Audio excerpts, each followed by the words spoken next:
인생에게 만남보다 더 중요한 것은 없습니다. 만남을 통해서 우리는 새로움을 얻을 수 있기 때문이죠. 역사적인 그런 사건들 가운데 기억될 만한 만남들이 있었습니다. 함석헌 선생님은 오산 학교 시절에 교장이었던 다섯 유영모 선생을 만났고 그분을 통해서 신앙과 철학적인 깊은 영향을 받았습니다. 장공 김재중 목사님은 만호 송창근 목사님을 젊은 시절에 만나서 그분을 통해서 기독교 신앙과 민족적 책임에 대한 의식을 갖게 되었습니다. 그 만남은 기독교 역사에서 매우 중요한 의미를 가진 만남이 되었습니다. 이렇게 여러분, 우리는 만남을 통해서 삶의 방향이 새로워지고 또 가치가 새로워지는 것을 경험할 수 있습니다. 그래서 만남을 하나의 사건이라고 이해하고 그 중요성을 강조한 사람이 있습니다. 오스트리아 출신의 유대인 철학자 마르틴 부버입니다. 마르틴 부버는 그의 유명한 저서인 나와 너, 이훈트 두라고 하는 책에서 인간 존재의 본질을 만남이라고 설명합니다. 인간은 홀로 살 수 없다는 거죠. 너와의 만남을 통해서 비로소 나가 완성된다, 이렇게 보았습니다. 인격적이고 진정한 만남을 통해서 인간이 고독에서 벗어나고 참된 삶을 살 수 있다, 이렇게 보기도 했습니다. 그래서 부버에게는 만남은 인간 존재를 규정하는 근본적인 사건이고 삶의 핵심이었던 것입니다. 특별히 그에게 중요한 개념이 있었는데 그것은 영원한 너라고 하는 개념입니다. 영원한 너라고 하는 개념은 곧 하나님을 의미합니다. 그러니까 하나님과의 만남을 통해서 인간은 영원한 의미와 목적을 발견할 수 있다, 이렇게 설명합니다. 하나님과의 만남이 중요하다는 거죠. 그런 의미에서 우리에게도 예수님과의 만남이 중요합니다. 주님과의 만남을 통해서 우리는 그 전에 알지 못했던 것을 알게 되고 우리는 잃어버렸던 삶의 의미와 목적을 발견할 수 있게 되기 때문이죠. 본문은 예수님과의 만남을 경험한 사람들의 이야기입니다.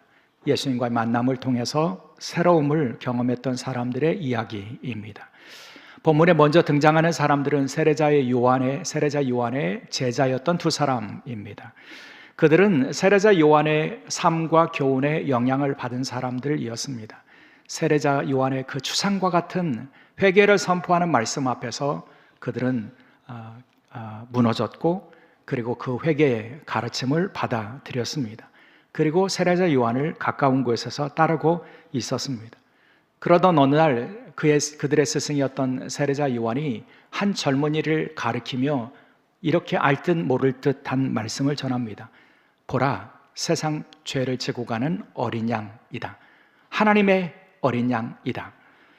여러분, 한 젊은이가 거니는 모습을 보았다, 성경은 그렇게 말씀합니다. 예수님 다른 어떤 행동을 하시거나 어떤 대단한 이적을 나타나시거나 그런 게 아닙니다. 그저 거니셨던 것입니다. 그런데 그 거니시는 젊은이의 모습을 보고 저 사람이야말로 인류가 해결할 수 없는 죄의 문제를 해결할 수 있는 유일한 분이라고, 하나님의 어린 양이라고 스승이 말하는 소리를 들었습니다. 여러분, 그 소리를 들었을 때에 그들에게는 큰 충격과 강한 울림으로 다가왔을 것입니다. 혹심도 생겼을 것입니다. 헛말하지 아니하시는 선생님이 왜 저 젊은이를 하나님의 어린 양이라고, 세상 죄를 지고 가는 존재라고 그렇게 소개할까? 궁금함과 호기심을 가지고 이 두 사람은 그때부터 예수님을 따르기 시작합니다. 당신을 따르는 이 두 사람을 예수님께서 발견하셨습니다. 그리고 그들에게 묻죠. 너희들은 무엇을 원하느냐? 나를 따르면서 뭘 원하느냐? 무엇을 기대하느냐? 그렇게 물으십니다. 그러자 그들이 대답하죠. 라비어, 어디 계십니까? 이렇게 묻습니다. 이 두 제자의 이 질문은 선생님 집이 어디입니까? 거주지가 어디입니까? 호구조사하는 것이 아닙니다. 라비어, 어디 계십니까? 라고 하는 질문은 당신이 어디 계시든지 나도 거기에 있겠습니다. 당신과 함께 있겠습니다. 당신을 따르는 사람이 되겠습니다. 당신의 제자가 되겠습니다. 그런 다짐이 담겨져 있는 그런 요청이었던 것입니다. 그런 이 두 제자의 그 요청을 들으신 주님께서 그들을 향해서 더 깊은 만남의 자리로 초대하십니다. 와서 보라, 주님과 함께 있게 하셨습니다. 그래서 그 두 사람은 그날 하루 종일 주님과 함께 있게 된 거죠. 주님과 함께 있게 된 그들은 주님이 어떻게 말씀하시는지, 뭘 가르치시는지, 주님께서 소중히 여기시는 것이 무엇인지, 주님은 무엇을 주시기를 원하시는지 가까운 곳에서 주님의 살아있는 음성을 듣게 되었을 것입니다. 그리고 그들의 내면에, 그들의 심령에 그들이 가진 확신이 있었겠죠.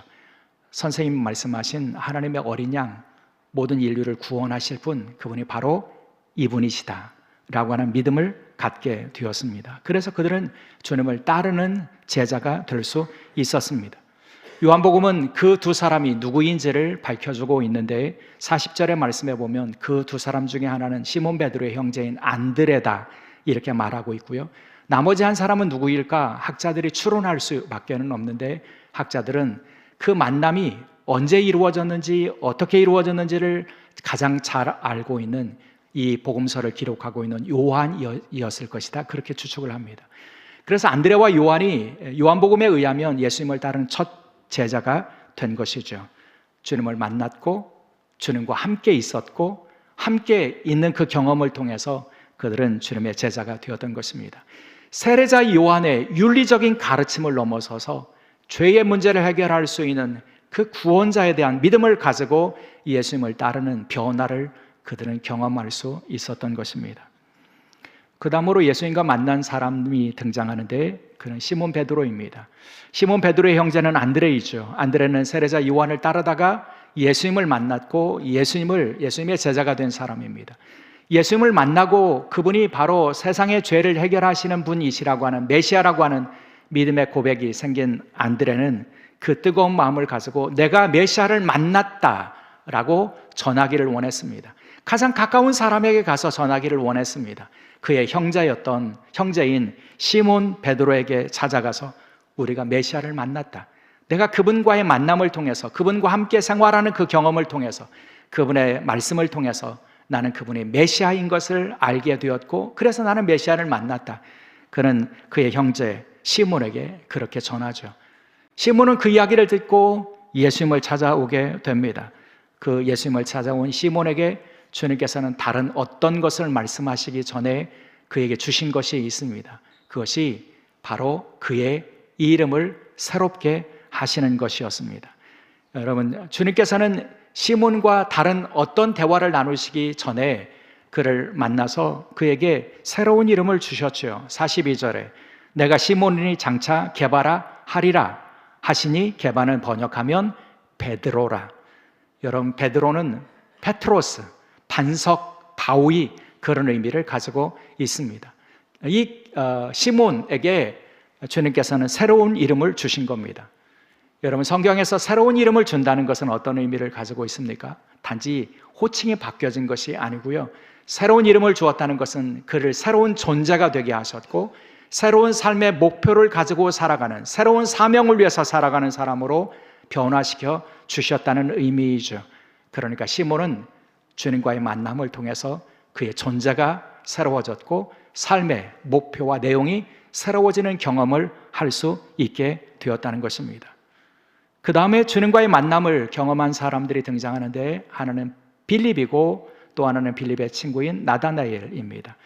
예수님께서 안드레를 만나주셨습니다. 요한을 만나주셨습니다. 그리고 시몬을 만나주셨습니다. 그들과 함께 계시다가 이튿날 예수님께서는 갈릴리로 나가시다가 그 도중에 빌립을 만나십니다. 그리고 빌립을 만난 주님께서는 그를 제자로 부르시죠. 43절 나를 따르라. 주님께서는 이 빌립을 만나자마자 그를 향해서 나를 따르라, 나를 따르다라고 하는 말은 나의 제자가 되다라고 하는 의미예요. 그러니까 너는 이제 나의 제자가 되라 이렇게 부르신 겁니다. 근데 그 부르심을 받은 이 빌립의 반응을 여러분 보십니까? 빌립은 묻지 않습니다. 왜 나를 따르라고 하시나요? 당신이 나에게 주실 것이 뭔가요? 당신을 따르면 내게 있는 유익이 뭔가요? 아무것도 묻지 않습니다. 빌립은 그저 즉각적으로 순종하고 그리고 예수님을 따르게 됩니다. 그래서 예수님의 제자가 되었습니다.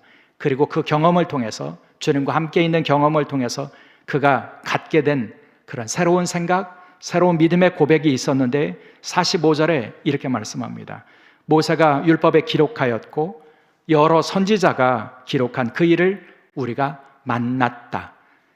여러분, 모세가 예언한 그이, 우리의 선지자들, 우리의 조상들 가운데 선지자들이 예언한 오실 메시아이신 그분을 내가 만났다. 여러분, 빌립도 예수님을 제대로 만난 거죠.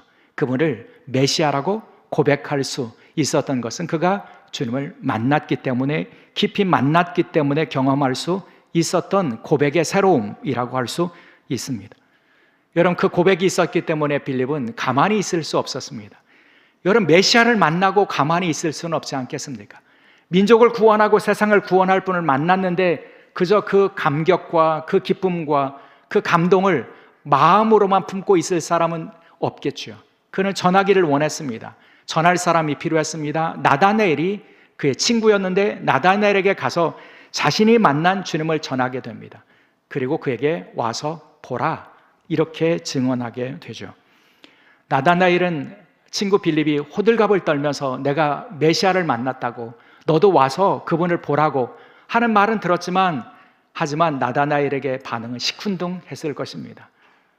왜 저렇게 호들갑을 떠는지 이해할 수가 없었기 때문이죠. 여러분, 나다나엘은요, 전통적인 유대인이었습니다. 율법적인 사고를 가지고 있는 사람들이었습니다. 당시에 율법적인 사고를 가지고 있는 사람들에게 메시아는 갈릴리에서 오실 리가 없었습니다. 갈릴리는 죄악의 땅이었기 때문입니다. 이방 지역과 가까이 있는 이 갈릴리는 이방으로부터 영향을 많이 받은 곳이었고, 그래서 이방의 땅이라고 취급받은 곳이었습니다. 더구나 나사렛이요, 여러분, 나사렛은 주목할 만한 동네가 아니었습니다. 당대의 그 지도에 보면 나사렛이라고 하는 지명조차도 기록이 되어 있지 않는 곳이었습니다. 여러분, 천대받던 곳이었습니다. 주목받지 못했던 곳입니다. 근데 그곳에서 메시아가 났다고, 내가 그 메시아를 만났다고, 가서 보자고 친구가 와서 청하긴 하지만, 그래서 그 손에 이끌려서 그 예수님 앞에 나가긴 하지만, 이 나다나엘에게는 메시아를 만날 거라고 하는 기대가 1도 없었던 거죠. 하나의 기대도 없었던 겁니다. 네, 여러분, 이런 나다나엘이 깨어지는 데는 긴 시간이 필요하지 않았습니다. 나다나엘이 주님 앞에 나오자마자 주님께서는 다른 대화 이전에 나다나엘을 평가하십니다. 나다나엘의 내면을 진단하십니다. 이렇게 말씀하시죠. 47절, 보라, 이는 참으로 이스라엘 사람이라 그 속에 간사한 것이 없도다. 여러분, 이는 참 이스라엘 사람이라, 이는 그 믿음과 경건이 참된 사람이라고 평가해 주셨고요. 그 속에 간사한 것이 없다. 여러분, 그의 내면과 그의 성품과 그 속에 있는 인격과 사람됨과 이것을 주님께서 단번에 알아보신 겁니다. 꿰뚫어 보신 것입니다. 여러분, 누군가의 믿음을 평가하는 데는 오랜 시간이 걸리지 않겠습니까? 믿음이 좋아 보이는 것처럼 보이지만, 여러분, 그 사람을 오래 겪어야 그 믿음이 참된 것인지 하는 것을 판단할 수 있지 않겠습니까? 그 사람이 진실하다고 하는 그의 인격에 대한 판단은 오랜 시간의 만남이 필요하지 않겠습니까? 오랜 동안 내가 겪어보니까 이 사람 참 진실한 사람이야, 법 없이 살 수 있는 사람이야. 여러분, 만남이 깊어져야 판단할 수 있는 것이 아닙니까? 근데 여러분, 이 나다나엘은 주님과 그렇게 오랫동안 만날 기회가 없었습니다. 그저 빌립에게 이끌려서 주님 앞에 와 있었던 그런 상황입니다. 그런데 주님께서는 이 사람이 어떤 사람인지 그의 믿음과 경건에 대하여 판단하셨고, 그의 마음에 속에 있는 것이 무엇인지를 아셨습니다. 이 만남을 통해서 이 나다나엘이 얼마나 큰 충격을 받았겠습니까? 그리고 그 만남을 통해서 이분이 보통 사람이 아니라고, 이분이 인간이 아니라고, 사람을 겉모습으로만 판단하는 분이 아니라고, 사람의 깊은 것까지 판단하시는 분이시라고 하는 믿음의 고백을 갖게 되었습니다. 이분이 바로 하나님이시라고 하는 믿음의 고백을 갖게 되죠. 49절에 나다나엘의 고백이 이렇게 나옵니다. 랍비여, 당신은 하나님의 아들이시요 당신은 이스라엘의 임금이로소이다. 하나님의 아들이라고 하는 고백이 나옵니다. 하나님의 아들은 하나님과 똑같은 일을 하시는 분이라고 하는 의미를 가지고 있습니다. 당신 보니 나를 만나자마자 내 내면을 꿰틀고 내 속에 있는 것을 감찰하시고 아시는 분이신데, 그런 분은 하나님밖에 없는데 당신은 하나님의 아들이십니다. 나다나엘은 예수님 앞에 거꾸러지고 있는 모습을 보여주고 있다는 거죠. 사랑하는 여러분, 본문은 예수님을 만난 사람들의 이야기입니다. 여러 가지 삶의 모양을 가지고 있다 예수님을 만난 사람들입니다. 각각 다양한 사람들의 증언을 받고 예수님 앞에 온 사람입니다. 때로는 예수님 앞에 그들의 걸음으로 온 사람도 있고 예수님이 찾아오셔서 그를 만나주신 사람도 있습니다. 예수님과의 만남의 모습은 다양한 모습으로 이루어지죠. 그런데 이 다양한 예수님과의 만남에도 불구하고 그들이 가지고 있는 공통점이 있는 것을 우리가 발견하게 되죠. 그들의 공통점은 무엇입니까? 주님과의 만남을 통해서 그들은 새로워졌다는 것입니다. 여러분, 어떤 이에게는 이름이 새로워졌습니다. 주님께서 새로운 이름을 주셨기 때문입니다. 그는 새로운 존재가 되었고 새로운 삶의 목표와 사명을 갖게 되었습니다. 어떤 이에게는 믿음이 새로워졌습니다. 그 전에 그가 가지고 있었던 메시아에 대한 생각이 달라졌습니다.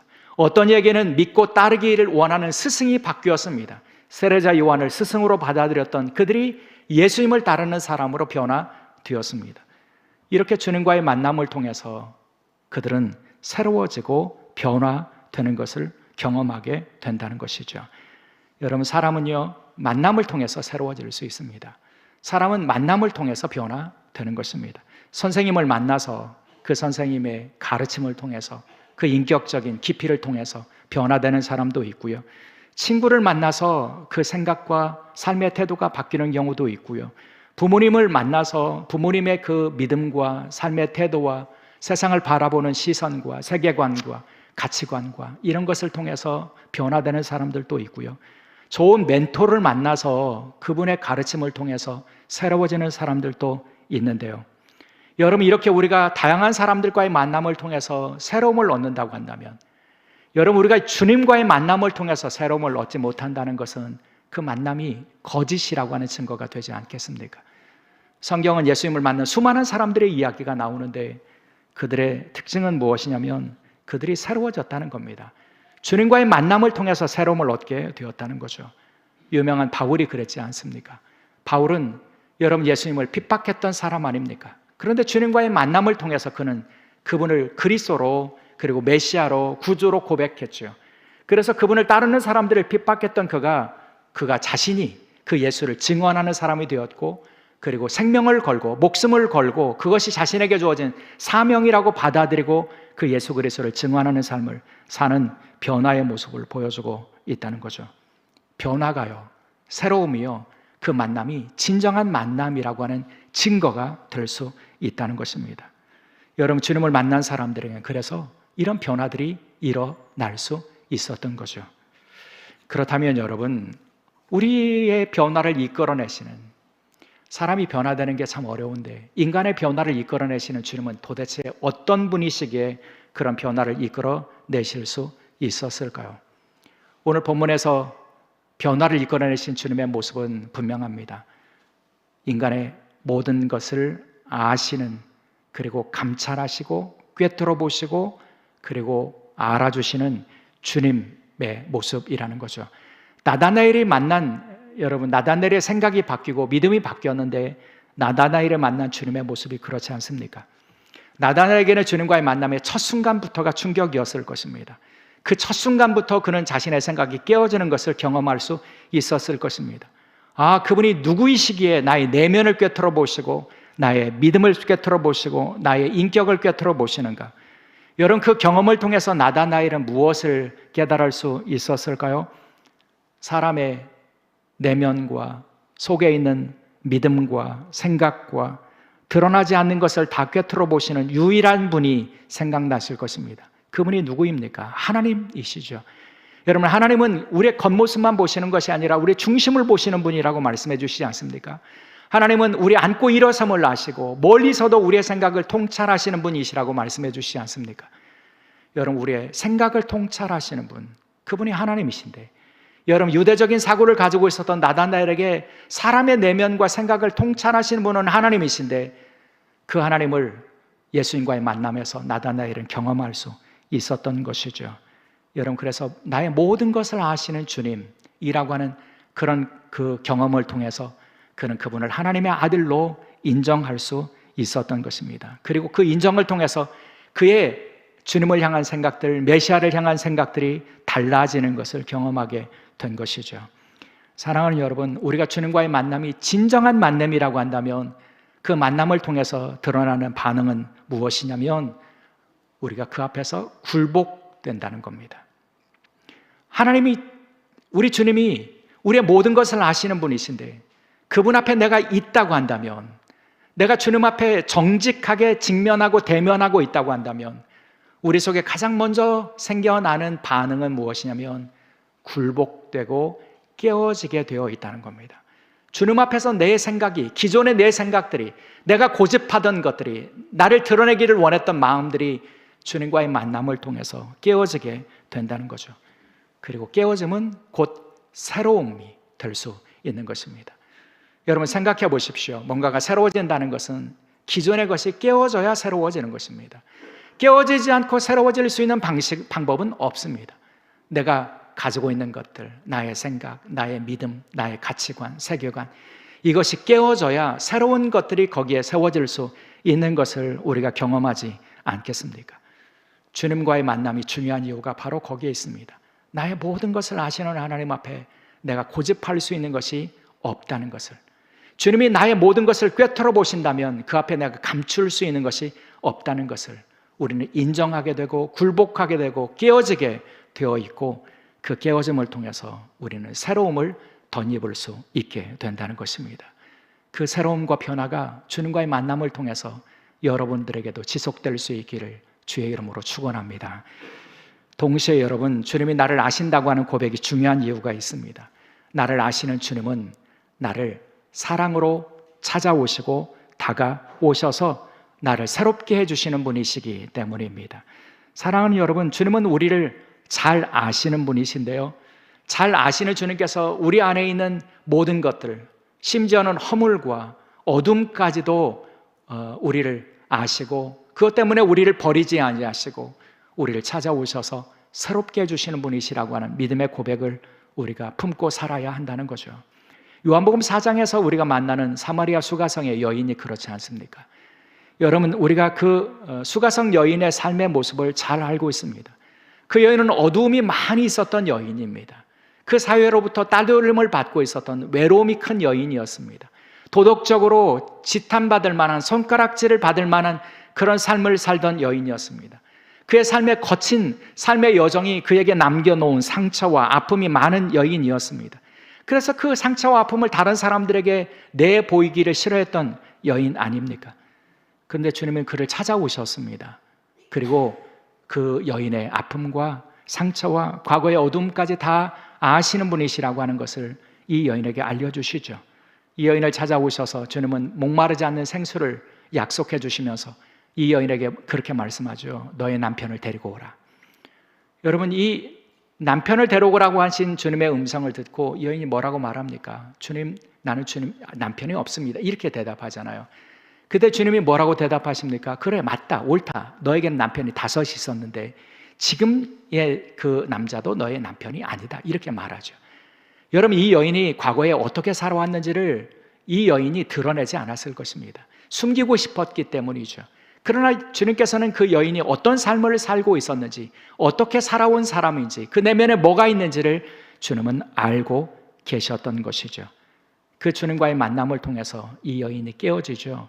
주님을 향해서 당신은 유대인 남자이고 나는 사마리아 여인인데 왜 나에게 물 달라고 하느냐, 그렇게 주님과의 만남을 거부했던 그 여인이 그 주님을 향해서 당신이야말로 주이십니다, 당신이야말로 선지자이십니다 인정하고 그분이 베푸시는 구원을 경험하게 되지 않습니까? 그 구원을 경험한 다음에 여인이 동네로 가죠. 그리고 자신이 만난 예수님을 전하는데 전하는 내용이 이렇습니다. 요한복음 4장 29절, 내가 행한 모든 것을 내게 말한 사람을 와서 보라. 여러분, 이 여인이 만난 예수님은 누구이십니까? 내가 행한 모든 것을 내게 말하신 분, 그러니까 내가 어떻게 살아왔는지를 다 아시는 분, 내가 숨기고 싶은 것까지 다 아시는 분, 그 주님을 내가 만났다. 그 주님을 너희들도 와서 만나라. 그렇게 소개하는 그런 모습을 보여주고 있다는 거죠. 그분이 우리 주님이십니다. 주님은 우리가 행한 것을 아십니다. 우리가 어떻게 살아왔는지도 아십니다. 우리의 삶의 모든 행적을 아십니다. 뿐만 아니라 우리의 내면에 있는 것, 우리가 감추고 싶은 것, 우리가 드러내기를 원치 않은 아픔과 상처와 절망과 외로움과 어둠과 이 모든 것을 다 아십니다. 아시면서도 너는 상종할 수 없다고 우리를 멀리 하시는 분이 아닙니다. 아시면서도, 우리 아픔과 상처를 아시면서도 우리에게 다가오시는 분이십니다. 그리고 사랑으로 우리를 만져주시는 분이십니다. 덕분에 우리는 그 주님의 손길, 사랑의 눈길, 그분의 알아주시는 그 사랑을 통해서 새로워지게 되고 치유를 경험할 수 있게 된다는 것이죠. 그런 의미에서 사랑하는 여러분, 주님과의 만남은 우리에게 복이라고 고백할 수 있습니다. 주님과의 만남을 통해서 우리는 새로워질 수 있기 때문입니다. 주님과의 만남을 통해서 우리는 그 사랑 안에서 치유를 경험할 수 있게 되기 때문입니다. 주님이 먼저 찾아오셔서 와서 보라 말씀해 주시는 그 초대의 음성을 듣고 주님을 따르는 제자가 될 수 있기 때문이죠. 그렇게 우리는 주님과의 깊은 만남을 통해서 새로워질 수 있는데요. 그런데 우리가 주님과의 깊은 만남을 경험하기를 원한다면 우리가 시종일관 계속해서 지켜가야 될 믿음의 태도가 하나가 있는 것 여러분 기억하셔야 합니다. 우리가 주님과의 만남은 한 번의 사건이 되어서는 안 된다는 겁니다. 물론 우리의 충격적으로 다가오는 한 번의 만남도 중요하지만 여러분, 주님을 만난 이 제자들의 모습은 한 번 만나고 주님을 고백했던 것이 아닙니다. 주님 와서 보라, 나와 함께 있게 하시겠다. 그래서 주님과 함께 있는 경험을 통해서 주님을 알았던 것이죠. 사랑하는 여러분, 우리가 주님을 더 깊이 알기를 원한다면 주님과 만나는 기회와 시간들을 더 많이 가질 수 있어야 합니다. 주님과의 만남을 추구할 수 있어야 합니다. 와서 보라, 주님은 기꺼이 우리에게 오라고 하십니다. 그리고 나와 함께 있자 하시면서 주님과 동행하고 주님과 함께 있게 하시는 분이십니다. 그 만남을 통해서 우리는 주님을 더 깊이 알아갈 수 있습니다. 주님을 더 깊이 알아가고 주님을 더 깊이 만날 수 있습니다. 그 깊은 만남을 통해서 우리는 우리 속에 거짓된 것들이 깨어지고 세상적인 욕심이 깨어지고 그리고 이전의 나의 모습들이 깨어지고 그리고 새로워질 수 있는 경험들을 할 수 있게 된다는 것이죠. 그런 의미에서 사랑하는 여러분, 주님과의 만남을 통해서 새로워지기를 원한다면 우리는 주님을 더 추구하고 주님 앞에 더 가까이 나가 주님과 교통하고 대화하는 경험들을, 교제하는 경험들을 더 많이 할 수 있어야 한다는 말씀입니다. 오늘 우리가 설주일 예배를 드리고 있는데요, 오늘 예배의 자리에 보니까 우리 자녀들과 함께 예배하는 가정들이 많이 있어요. 축복합니다. 우리의 자녀들을 함께 예배하는 그 가정들, 또 우리가 지금 비록 함께하지 못하지만 흩어져 있는 자녀들을 위해서 우리가 기도할 때 그 자녀들이 주님과의 만남을 갖도록 위해서 기도하는 그런 가정들이 될 수 있기를 주의 이름으로 축원합니다. 우리는 어떤 스승과의 좋은 만남을 기대하면서 좋은 선생님 만나게 해주세요, 기도하지 않습니까? 또 어떤 친구와의 만남을 기대하면서 좋은 친구 만나게 해주세요. 여러분, 우리 자녀들을 위해서 기도하시지 않습니까? 또 우리는 그 자녀들이 좋은 영향력을 주는 사람 만나게 해달라고 기도하지 않습니까? 그러면서 우리는 주님과의 만남을 위해서 기도하지 않는다면 여러분, 우리는 그 아이의 새로움과 그 아이가 주님과의 만남을 통해서 이루는 놀라운 복을 우리는 귀중한 줄 모르는 그런 우리의 모습을 그렇게 고백하는 것이 아닐까 싶습니다. 사랑하는 여러분, 우리 자녀들을 위해서 기도할 때 우리의 자녀들이 주님과 깊은 만남을 그리고 참된 만남을 가질 수 있도록 해달라고 기도하는 그런 가정과 부모들이 될 수 있기를 주의 이름으로 축원합니다. 그래서 주님과의 만남을 통해서 주님이 주시는 것으로 채워지고 주님이 주시는 사랑으로 치유와 회복을 경험하고 새로움을 경험하는 그런 복된 삶을 살아가는 우리의 가정과 자녀들이 될 수 있기를 주의 이름으로 축원합니다. 기도하시겠습니다. 주님과의 만남이 얼마나 소중한지 주시는 말씀을 저희가 듣습니다. 주님, 저희가 주님과의 만남을 지속적으로 구하고 주님과의 깊은 만남을 통해서 저희가 깨어지고 새로워지는 주님의 사랑을 통해서 치유를 경험하는 복된 인생이 될 수 있도록 은총을 베풀어 주옵소서. 특별히 저희 가정에 주신 우리의 자녀들이 주님과의 만남을 통해서 새로움을 덧입고 참된 삶의 의무와 목표와 가치를 추구하는 그런 복된 삶이 될 수 있도록 하나님 한 사람 한 사람 주님 만나주시고 그들을 새롭게 하여 주옵소서. 감사하오며 우리 주 예수 그리스도의 이름으로 기도드리옵나이다. 아멘.